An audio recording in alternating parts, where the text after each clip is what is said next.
Cerca de la 1:30 de la tarde y luego de una frugal colación, los inspectores del Servicio Agrícola y Ganadero SAG se disponían a continuar su control de rutina para detectar posible contagio de mosca de la fruta acá en el Valle de Azapa. Sorpresivamente detectaron huellas de sangre seca y abundante presencia de moscas sobre un montículo de piedras y arena. El hecho les llamó la atención, porque además alrededor había huellas de pisadas y de vehículos. Con 33 años de experiencia trabajando en la zona, Juan Rojas les advirtió inmediatamente a sus compañeros que estaban en presencia de algo extraño y que aparentemente esta vez no se trataría del cadáver de un animal enterrado. Temerosos, bajaron inmediatamente hasta el cuartel de carabineros más cercano para dar cuenta del enigmático hallazgo.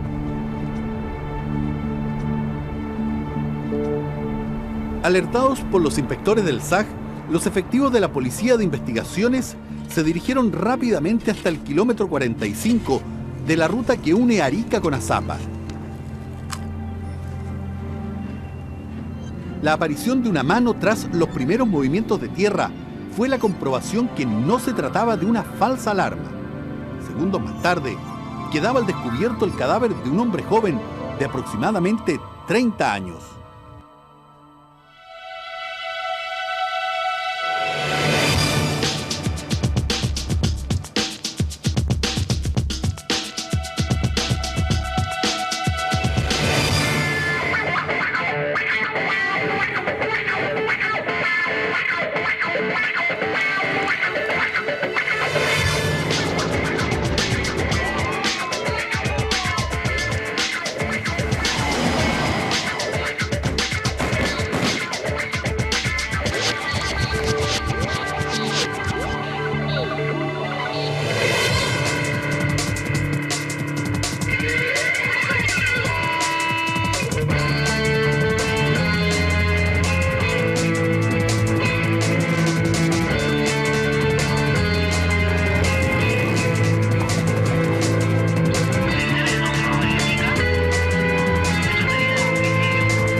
Juan Rojas fue el inspector del SAG que descubrió las manchas de sangre en el Valle de Azapa. Señala que desde un comienzo creyó que se trataba de un cuerpo humano y recuerda los pormenores del hallazgo. Y alrededor del montículo habían pisadas, como de zapatos, y habían removido piedra, tierra, como para tapar algo. ¿Ven otro tipo de huellas? Claro, donde teníamos estacionar la camioneta, vimos unas marcas de neumáticos, pero estaban medias borradas, como que algo, había pasado algo y habían borrado las huellas. Se notaba que habían pasado unas ramas para borrar las huellas. El cuerpo encontrado en el Valle de Azapa estaba completamente desnudo y correspondía a un individuo de aproximadamente 1,85 m de estatura. A la policía le llamó la atención que el cadáver no presentaba heridas ni marcas de violencia. No portaba ningún tipo de documentos y su identificación solo fue posible días después gracias a las huellas y al reconocimiento de sus familiares directos. El cuerpo encontrado en el Valle de Azapa correspondía a Mauricio Valdebenito Núñez, un joven de 31 años que vivía en esta casa de la población Silva Enríquez en Arica. Desde un comienzo, los efectivos de la Brigada de Homicidios creyeron que se trataba de un crimen. Sin embargo, la autopsia, practicada por una forense ariqueña, no pudo establecer la intervención de terceros en la muerte del joven. De esta forma, solo podría hablarse de una inhumación ilegal, es decir, alguien que muere por causas naturales, pero que es enterrado clandestinamente, un delito menor en nuestra legislación. Pero la intuición y la experiencia del subcomisario Héctor Silva y sus hombres decían otra cosa.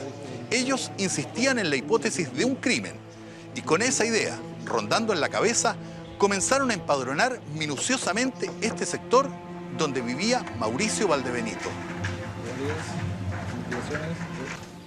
Durante sus averiguaciones, la policía estableció que Valdebenito era un drogadicto que cumplía un exitoso programa de rehabilitación en un centro dependiente del Hogar de Cristo y que se dedicaba a la venta de artesanía en el centro de Arica.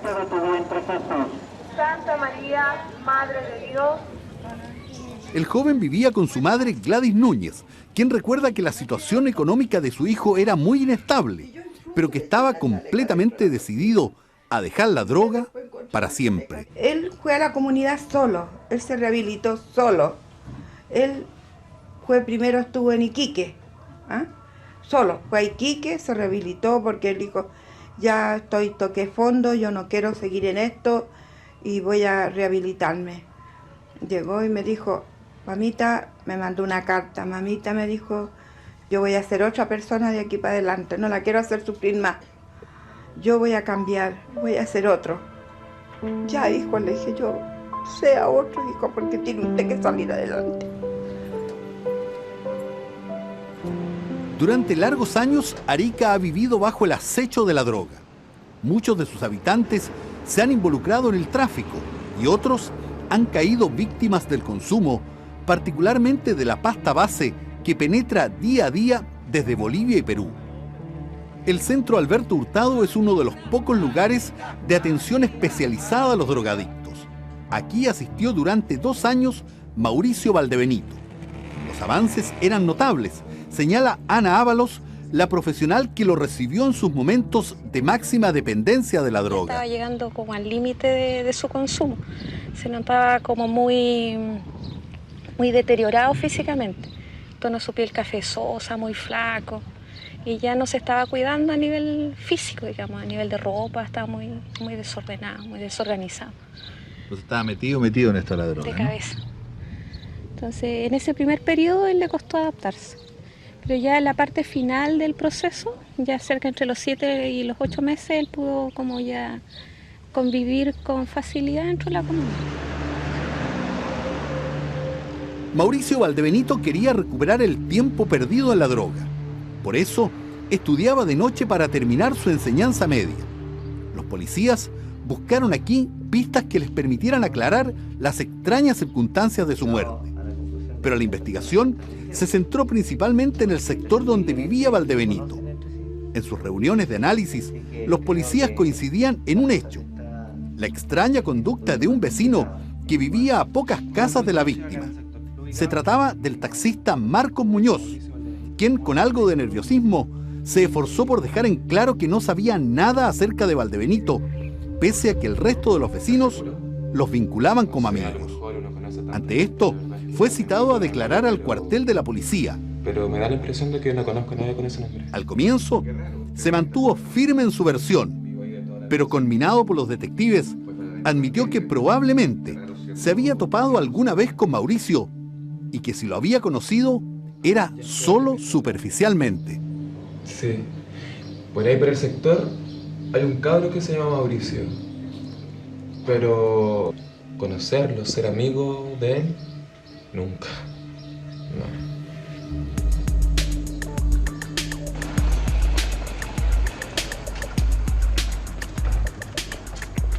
Visiblemente nervioso, Marcos Muñoz abandonó el cuartel de la Policía de Investigaciones. Los detectives han revisado sus papeles y ya saben que el taxista tiene antecedentes por robo y por estafa. Por eso, el subcomisario Héctor Silva dispone que 2 de sus mejores hombres mantengan un estrecho seguimiento sobre él. Luego del interrogatorio en el cuartel, el taxista ha pasado a convertirse en el primer sospechoso por la muerte del joven Valdebenito.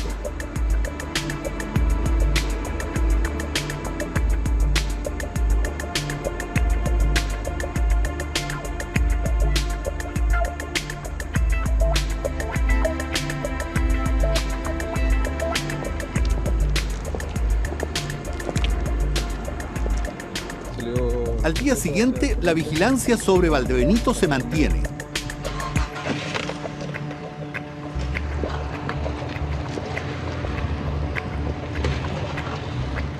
El taxista no ha advertido los movimientos de los detectives y ni siquiera sospecha que controlan discretamente sus pasos.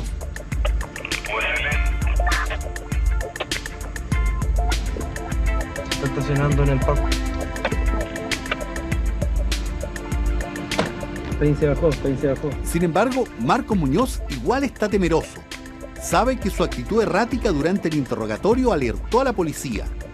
Inquieto, se dirige hasta una solitaria playa ariqueña donde se reúne misteriosamente con una pareja.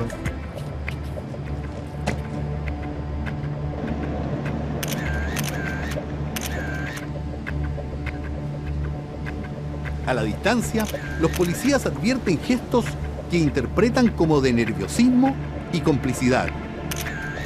La reunión es breve y tensa.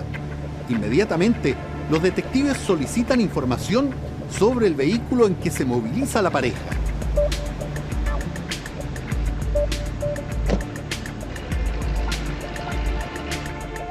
La patente revela que pertenece a Ricardo Cruz, quien presumiblemente está acompañado de su esposa Jessica Rojas.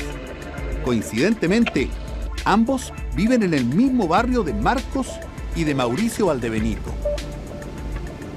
Rápidamente la policía confirma la identidad de la misteriosa pareja que se reunió con el taxista Marcos Muñoz. Efectivamente se trata de Ricardo Cruz y su mujer Jessica Rojas, quienes son citados a declarar. Ignorantes que los detectives los vieron reunirse secretamente con el taxista en la playa, Ricardo y Jessica niegan conocer a Marcos Muñoz. Bueno, a ese sí. Igual es bien penca porque el cabro está muerto y todo, pero no le voy a mentir, ese cabro nos metió en un tremendo tete, fíjese. A ver, ¿de qué me están hablando? Jessica, muéstrale los papeles. Sí, eso iba a ser. Mire, lo que pasa es que Mauricio arrendó uno de nuestros autos. Jessica y Ricardo señalan que son propietarios de un pequeño negocio de arriendo de vehículos y que el joven fallecido les arrendó uno de sus automóviles. La transacción la hicieron a nombre de un conocido notario de Punta Arenas que pasaba sus vacaciones en Arica. Un notario del sur creo que era, ¿cierto? Bueno, y este caballero le había encargado que hiciera todos los trámites, inclusive le había pasado una carta de poder. La que está acá abajo. Sí, Ricardo, déjate de interrumpir. Además que el caballero tiene cosas que hacer. No se preocupe, sigue nomás. Bueno, la cosa es que arrendamos el auto, nos pasó un cheque y todo estaba en orden.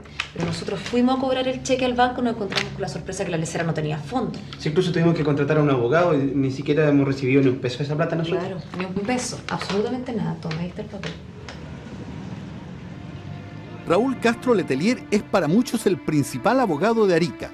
A él recurrieron Jessica y Ricardo para cobrar el cheque sin fondos del notario de Punta Arenas. Estas personas llegan a mi oficina con un cheque que les había sido protestado de una cuenta corriente de un notario de Punta Arenas. Y ellos me señalan de que le habían arrendado un vehículo y que ellos se sentían estafados. Y me dio la impresión en ellos que eran personas desvalidas, que tenían su pequeño rentacar y que el producto de su trabajo del verano pasado lo habían perdido producto de que este cheque había sido protestado por una causal que no correspondía conforme a la ley. Posteriormente el señor notario me llama y me manifiesta de que ese cheque a él se lo habían robado, pero no me pareció muy convincente.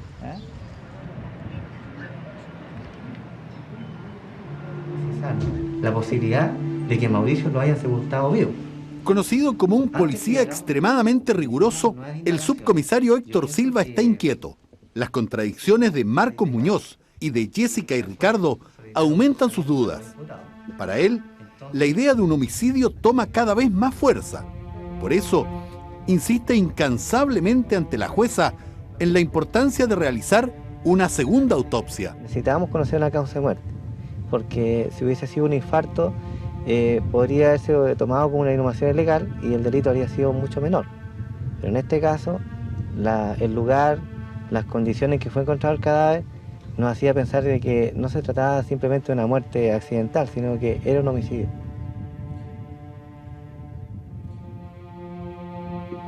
En esta tumba del cementerio Parque de Arica están sepultados los restos de Mauricio Valdebenito.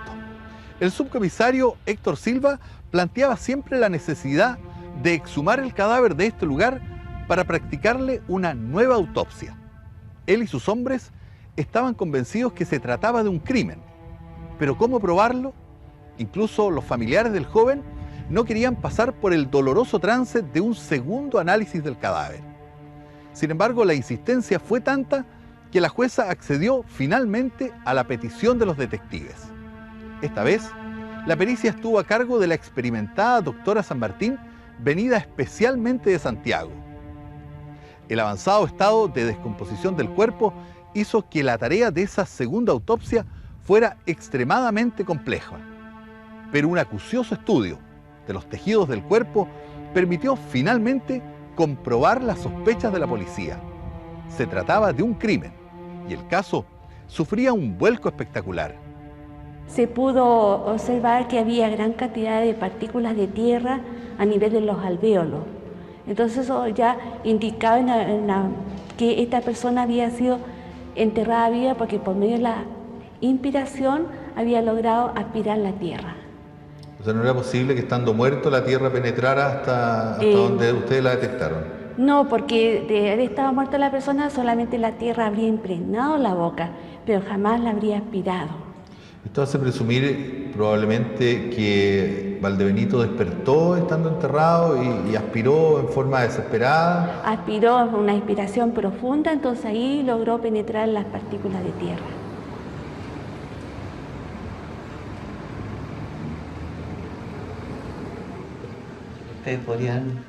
El resultado de la segunda autopsia convenció finalmente a la jueza y el subcomisario Héctor Silva recibió una orden amplia de investigar. Señor, buenas tardes. Somos oficiales. De inmediato envió a 2 de sus hombres a Punta Arenas. El objetivo, interrogar al notario por el caso del cheque sin fondo girado a nombre de Valdebenito y que supuestamente estaba destinado a cubrir el arriendo del auto a Jessica y a Ricardo. ¿En qué les puedo ayudar? ¿Usted estuvo en la ciudad de Arica el mes de febrero? Correcto. El notario se mostró sorprendido y negó toda su responsabilidad en el caso. De todas formas, el interrogatorio de los policías permitió comprobar que el notario había estado en Arica y que tenía nexos con Marcos Muñoz, pero rechazaba rotundamente haber conocido a Jessica y a Ricardo. A él le arriendo la casa y el radiotaxi.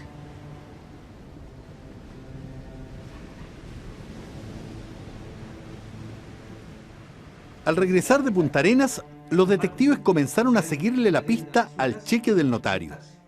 El documento, por valor de casi 2,5 millones de pesos, fue protestado en un banco de Iquique, donde intentó cobrarlo el fallecido Mauricio Valdebenito.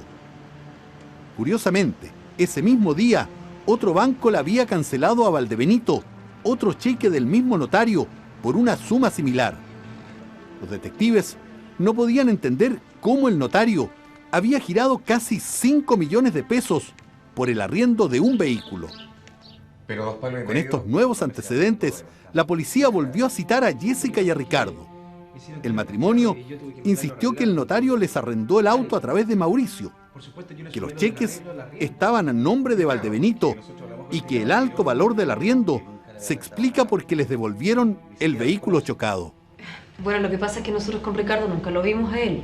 Todo lo hicimos por intermedio de Mauricio, ¿me entiendes? Además que si estaban todos los papeles en orden, nosotros no teníamos por qué dudar. Además que este tipo parece que tiene mucho billete y si le encarga a alguien que le haga los trámites no tiene para qué ir él, me imagino. O sea, es un gallo importante parece. O sea, no andar en trámites de arriendo y cosas así.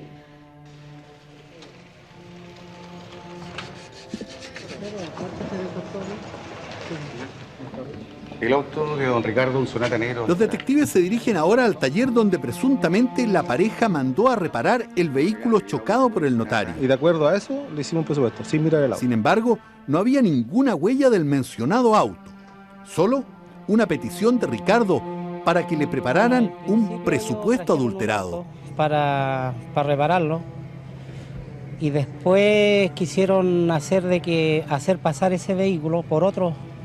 Un Hyundai negro era, ¿no? Era un Sonata. Un Sonata.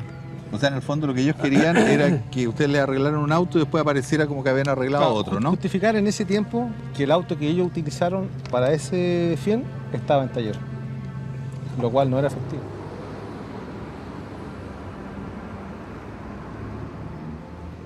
La policía tenía ahora la certeza que el supuesto auto chocado no existía. Demasiadas contradicciones. Y Jessica y Ricardo fueron citados por tercera vez a declarar. El matrimonio terminó por desarmarse, reconociendo que todo era mentira, una gran estafa, urdida junto a Marcos Muñoz y donde la víctima era el notario, a quien le habían robado los cheques, y donde Valdebenito era utilizado para cobrar esos documentos.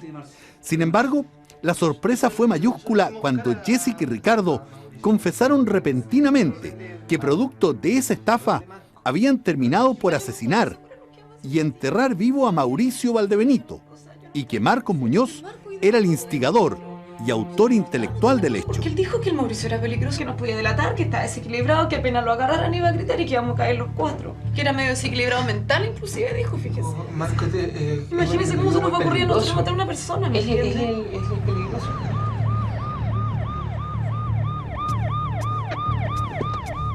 El caso Valdebenito comenzaba a aclararse de una forma impensada. Al día siguiente, la policía espera que Marcos Muñoz salga de su hogar.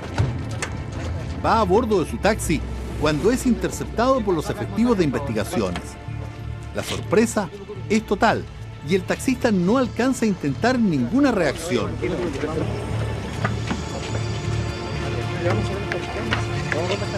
El operativo es encabezado por el subcomisario Héctor Silva, quien conduce de inmediato a Muñoz a prestar declaración en el juzgado.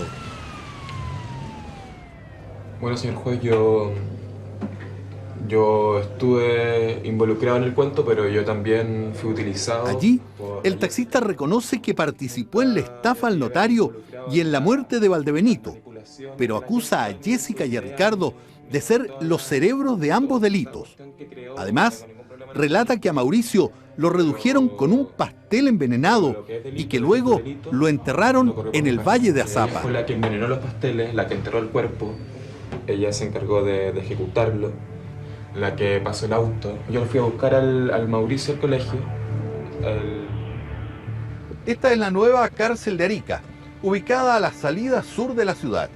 Aquí están recluidos Marcos Muñoz y el matrimonio formado por Jessica Rojas y Ricardo Cruz. Cada uno en un pabellón distinto, pero todos enfrentados al mismo paisaje, la soledad y la sequedad del desierto que se les cuelan inexorablemente por los barrotes de sus celdas. Seguramente un paisaje muy distinto al que soñaron cuando estafaban a sus víctimas o cuando cobraban el cheque robado al notario. La codicia terminó por atraparlos como una verdadera bola de nieve, hasta culminar en un crimen, hasta enterrar vivo a Mauricio Valdebenito en este mismo desierto que hoy les pasa la cuenta y que los azota inclemente cada segundo. Es este mismo paisaje, tan distinto al que soñaron, el que podría acompañarlos por el resto de sus vidas. Los tres involucrados en el crimen aceptaron entregar sus testimonios. El primero es Marcos Muñoz y su relato de cómo se gestó la estafa al notario. ¿Cómo le robó los cheques? Se los saqué de una pieza. Estaba en una pieza, en unas maletas guardados. Yo fui a buscar unos remedios y los saqué. ¿Me traes unas pastillas que tengo en el maletín?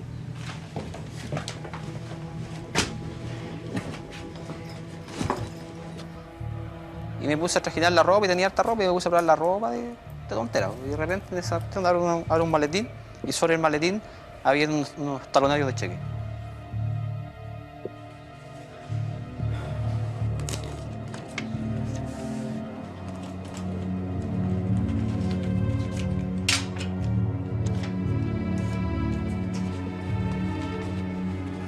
Los guardé en la guantera del auto, los eché entre un libro y los dejé ahí. Y los dejé aproximadamente 2 semanas.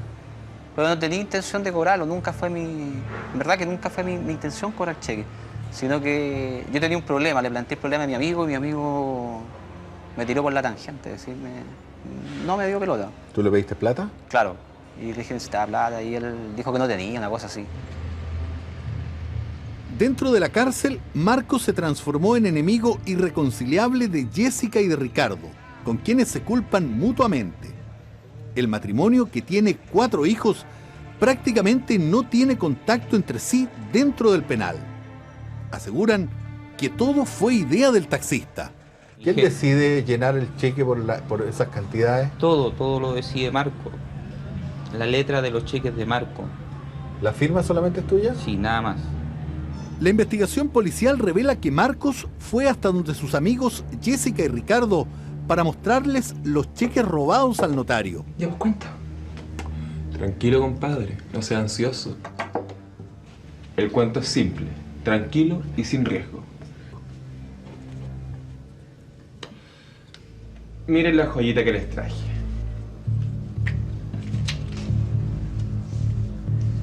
Oye, ¿de dónde lo sacaste? Son de mi amigo notario, del sur. Sí, me lo voy a cagar. Sí, pero ya tenía que haberse dado cuenta con los... La idea de la estafa comenzaba a tomar fuerza. Ricardo era conocido por sus habilidades como falsificador y podría imitar la firma del desprevenido notario. 4 o 5 palos. Está re fácil. El matrimonio se entusiasmó con la idea. Pensaron entonces en buscar una tercera persona que cobrara los cheques. Así surgió el nombre de Mauricio Valdebenito. Oye, ¿y por qué no metemos al Mauro para que pase por la ventanilla? No es mala idea. Claro, pues le tiramos unas chauchitas y los cheques quedan a nombre de él, ¿cachai? Ya, entonces, vamos.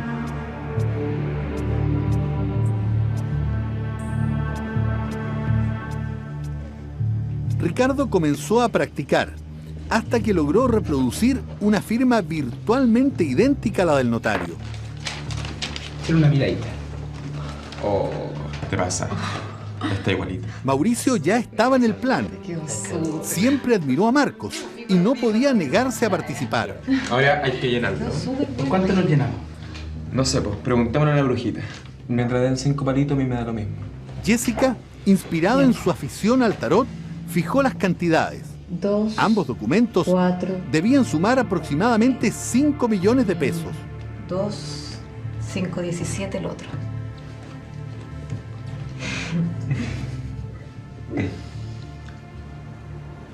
El plan estaba en plena ejecución y entre todos determinaron cobrar los cheques en Iquique, donde supuestamente despertarían menos sospechas. El lugar escogido fue uno de los bancos de la Zona Franca, una sucursal de mucho movimiento donde una suma elevada no provocaría suspicacias. Marcos y Ricardo esperaron ansiosamente, mientras Mauricio, acompañado de Jessica, ingresaba para cobrar el primer documento.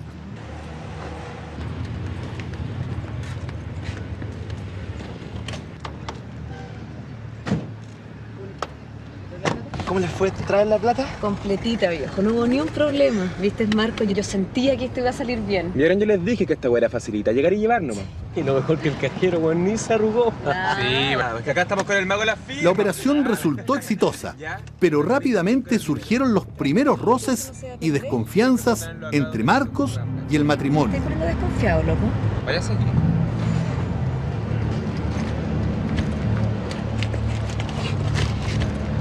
Toma, ahí está toda la plata. Así me gusta. Ya, mijita, ahora voy a ir a cobrar este otro cheque. ¿Ah? Y rapidito porque estoy cagado de calor. Ya, vamos.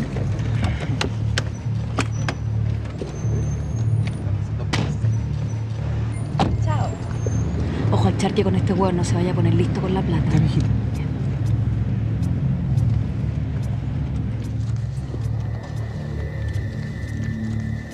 ¿Y vos qué miráis, sapo?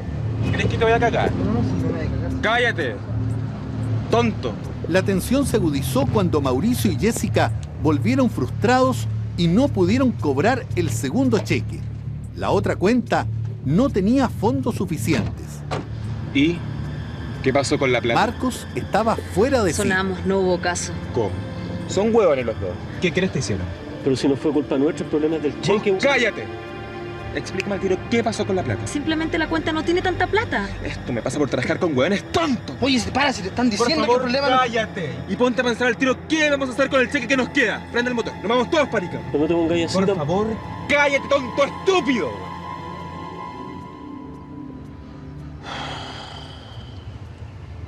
3 días después, Marcos, Jessica, Ricardo y Mauricio decidieron regresar a Iquique para intentar cambiar el cheque en otra sucursal. Nuevamente fracasaron.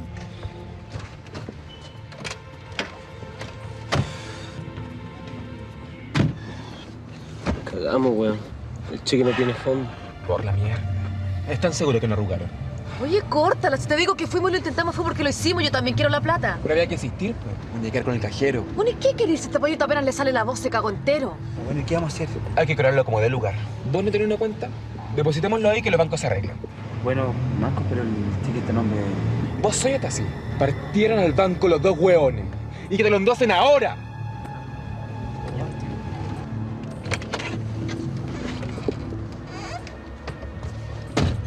¿No era que todo iba a salir bien? Bruja de pacotilla. Oye, córtala. ¿Qué culpa tengo yo que el Mauro no se la puede y le dé pánico? Lo peor es que si esto se complica, este gallo es capaz de hablar para salvarse. ¿Qué tal si empezamos con un paseo a la playa? Antes de regresar desde Iquique, los amigos se dirigieron a una solitaria playa cercana a la ciudad para descansar y para masticar su rabia. Furiosos e impotentes por no haber podido cobrar el segundo cheque, Marcos, Jessica y Ricardo comienzan a perder el control de la situación. Mauricio, que les había sido tan útil con el primer cheque, empieza a ser visto con recelo y desconfianza. El joven quería más dinero y habría amenazado con denunciarlos si no aceptaban sus exigencias. Pero además, estaban seguros que si era detenido por la policía por el cobro ilegal de ese primer cheque, el débil Mauricio no resistiría los interrogatorios y los delataría rápidamente. Comienzan entonces a pensar en la idea de eliminarlo. Ya no era una simple estafa, sino los larvados pasos para cometer un crimen. Mientras Mauricio se relajaba inocentemente en el mar, en la arena el trío preparaba el plan para eliminarlo. Una misteriosa sustancia, comprada en Tacna y disimulada en un sándwich, permitiría dormirlo y luego deshacerse de él. Sin sospechar absolutamente nada, Mauricio comió el pan, pensando incluso que definitivamente las tensiones del grupo estaban desapareciendo. Más que mal, habían logrado cobrar un cheque por casi 2,5 millones de pesos. Y aunque habían fracasado con el segundo, Valdebenito sentía que podían volver tranquilamente a casa.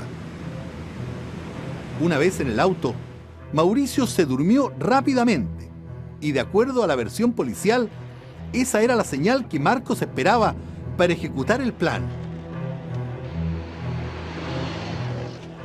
Sin embargo, los nervios traicionaron a Jessica, lo que en esa ocasión le habría salvado la vida a Valdebenito. ¿Qué estás haciendo, tonta? ¿Qué pasa? No, que nada, compadre. Que casi chocamos. Me estaba quedando dormido. Sí, sí, así estamos viendo.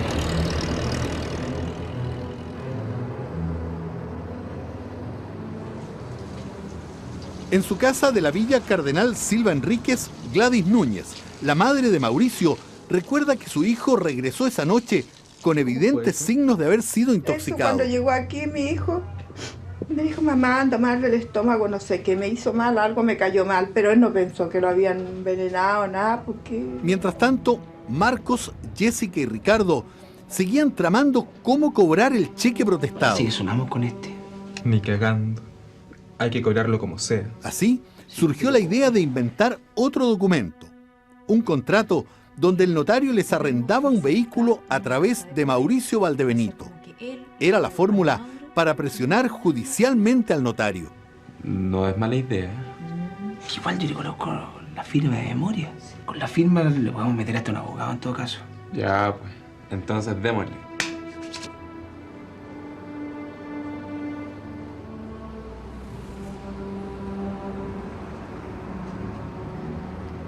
En Punta Arenas, a 4.000 kilómetros de distancia, el notario estaba alarmado. No podía entender cómo tenía un cheque protestado en el norte por casi 2,5 millones de pesos. Cuéntame.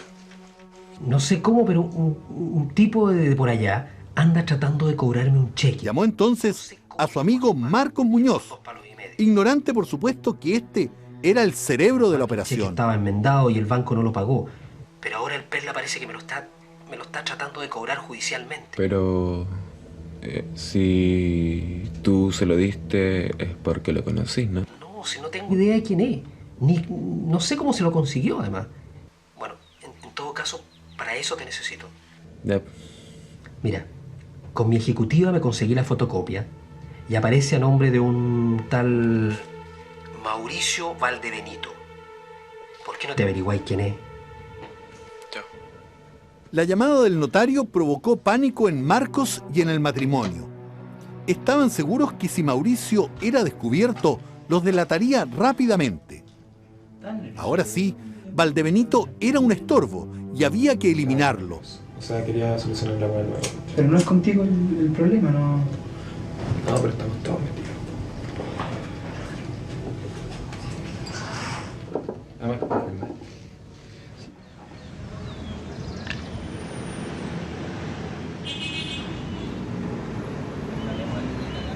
Fracasado el primer intento para eliminar a Mauricio Valdebenito, Marcos Muñoz volvió a cruzar la frontera y recorrió los 50 kilómetros que separan Arica de Tacna.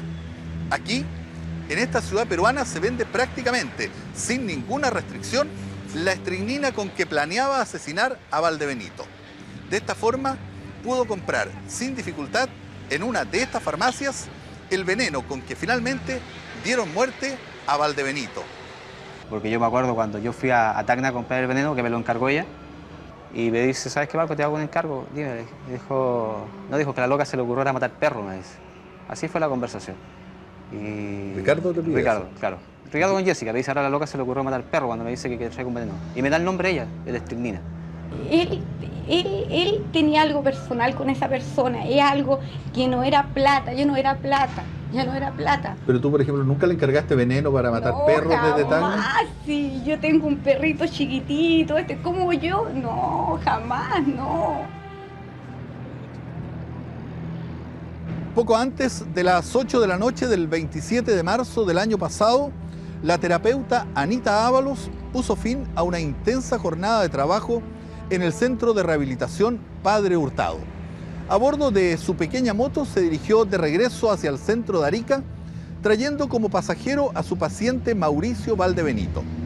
El viaje no tardó más de 15 minutos y el joven se bajó justo frente a este lugar, el Liceo A5, donde cursaba sus estudios de enseñanza media en jornada nocturna. Esa noche, Valdebenito asistió a clases, pero se retiró antes que sus compañeros, aproximadamente a las 10:30 de la noche. Fue la última vez que lo vieron con vida.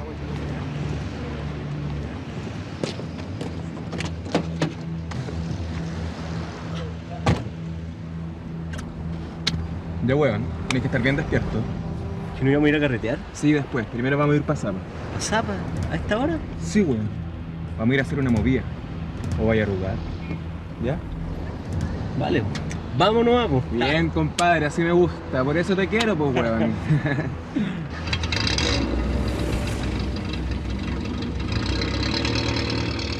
Él iba adelante, iba de copiloto. ¿Quién había comprado los pasteles? Él los tenía, sí, él tenía los pasteles acá. ¿Tú sabías que había un pastel envenenado? Yo, cuando compran los pasteles, ellos me hacen bajar en el Liceo A5. Y me dicen, anda a buscar a Mauricio tú porque están en clase. Y yo me bajo y ellos se van en el auto solo. Yo sabía que ellos iban con veneno arriba del auto. No tenía ni idea. Mire, Mauricio, para que vea que lo quiero, le compré unos pastelitos. Vale, hombre. Regaló en el Perla. Ella sí. ¿Repartamos los pasteles? Ya, comámoslos al tiro. Hoy tengo un hambre.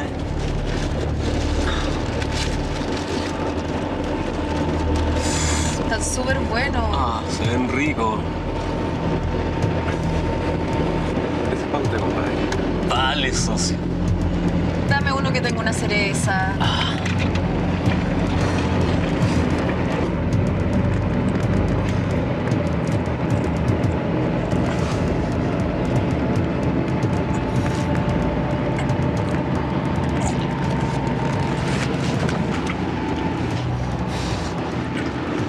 me tocó está malo, weón. ¿Qué estáis haciendo, weón? ¿Vos creés que las weas las regalan? Bien cara me costó la gracia para que la andí botando por la ventana, estúpido. Me duele mucho. Me siento mal. Ya, Mauri. Tranquilo. Quédate callado mejor.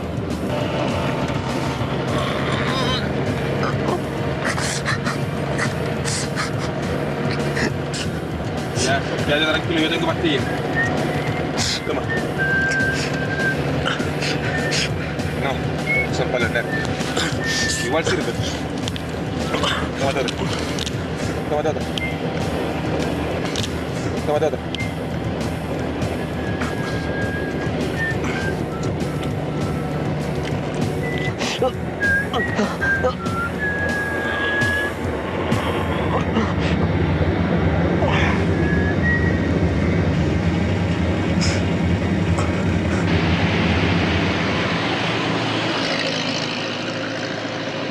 De repente Mauricio hace un giro y cae sobre los pies de ella, sobre las piernas de ella. Y ella empieza a gritar en forma así frenética, no es una cuestión desesperada, así, y lo empieza a golpear por la espalda. ¿Qué le decía? Bueno, en forma grosera, entre garabato y algo como que te maté, viste que lo voy a matar, viste que voy a matar a alguien. Ese es el comentario que hacía. Y miraba a Ricardo, y de repente a Ricardo toma por el cuello y le dice, ¿viste gordito, guatoncito? Le dice, que puedo matar, dice. Y me dice, ahí está el perro que íbamos a envenenarme. Uno estaba envuelto aparte. Y sí, podría haber sido un pastel diferente que hubiera estado envuelto aparte. Yo pensaba, pero era igual que todos los de nosotros, pero estaba envuelto aparte. Y ese se preocupó y vino y se lo dio así, porque yo estaba detrás de Marco y así se lo dio así y se lo pasa así. Y se ríe cuando se lo pasa. Y me dio algo acá. A la altura del kilómetro 45, el trío detuvo el vehículo en medio de la soledad y la oscuridad del Valle de Azapa. Era cerca de la medianoche. Valdebenito estaba inconsciente, pero Marcos, Jessica y Ricardo lo creyeron muerto. Según la policía, el lugar había sido chequeado previamente, buscando un hoyo o una fosa natural donde pudieran enterrar a Mauricio.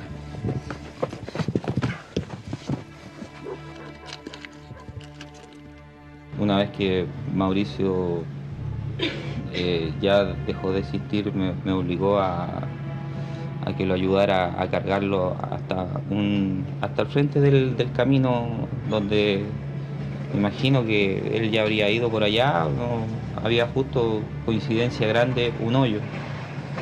No sé si lo habría hecho él o sería natural, eso lo desconozco. Y me obligó a que lo ayudara a participar en eso, bajo la amenaza de muerte siempre. Ricardo me dijo, cruza a Mauricio para el otro lado, porque estábamos en la carretera. Y él dice, pesquémoslo, y ella saca unas palas, me acuerdo, y vamos para el otro lado. Y él va tirando de un costado, pero yo no sabía que había un agujero ahí ni que había nada, sino que estaban hechos esos hoyos, o un hoyo que desconocí cómo era. ¿Y quién había hecho ese hoyo? Por lo menos yo no lo hice. Mientras Marcos y Ricardo procedían a enterrar el cuerpo de Mauricio, Jessica permanecía en el auto. Antes, tomaron la precaución de desnudar completamente a Valdebenito para dificultar su posterior identificación. Las palas las habían comprado esa misma noche en un supermercado de la ciudad.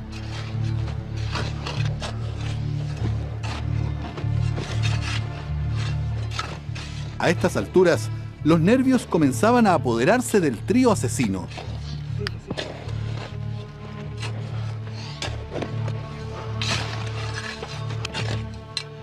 La ropa. ¿Ah? La ropa.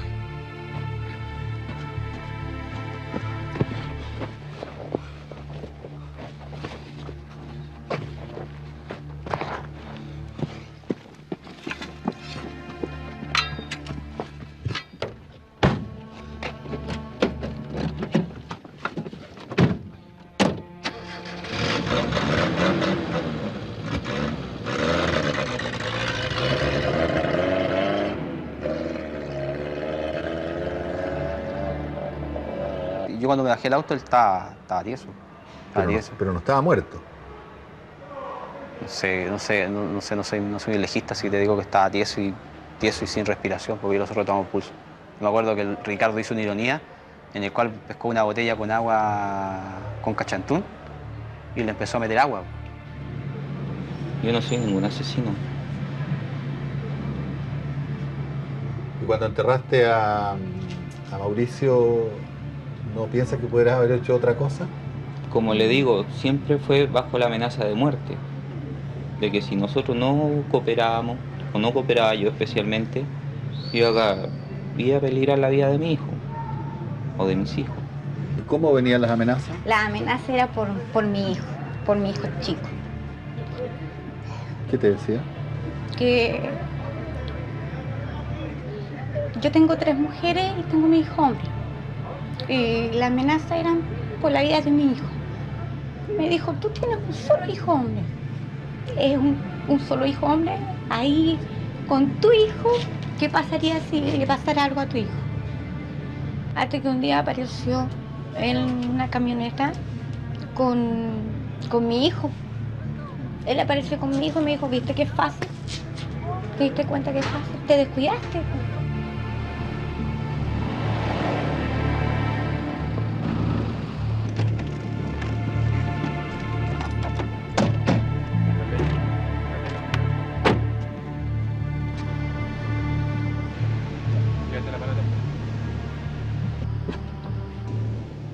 Luego de enterrar el cuerpo de Mauricio, el trío se dirigió a la playa Corazón de Arica.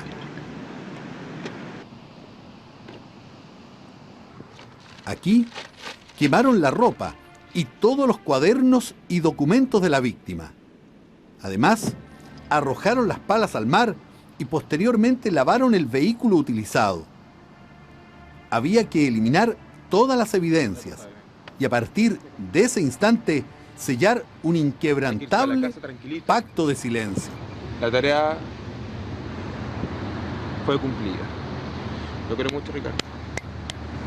Está bien, sí.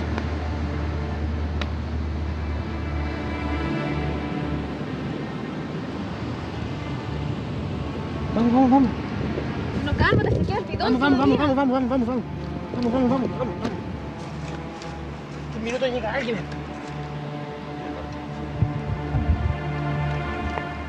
Sin testigos y rastros de ningún tipo, Marcos, Jessica y Ricardo pensaron que habían cometido el crimen perfecto.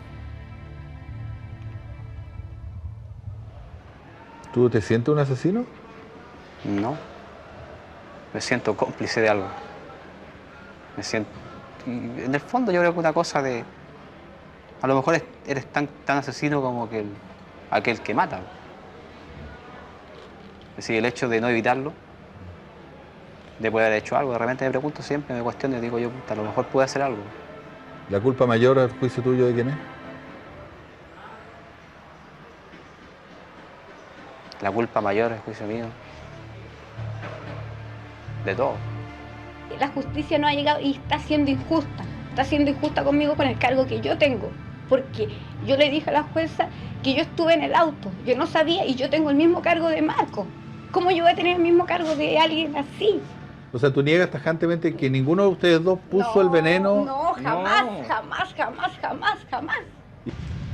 Mientras en la cárcel de Arica, Jessica, Ricardo y Marcos siguen culpándose unos a otros, Gladys Núñez, la madre de Mauricio, espera que los asesinos de su hijo vivan para siempre tras las rejas. Y yo quiero que ellos estén encerrados hasta toda la vida. Eso es lo que quiero, que estén presos, porque ellos le quitaron la vida a mi hijo. ¿Cadena perpetua, señora Gladys? Eso es lo que me pido, cadena perpetua. Pero que no los maten, porque nadie tiene derecho a quitarle la vida a otro. Solo Dios, nadie más.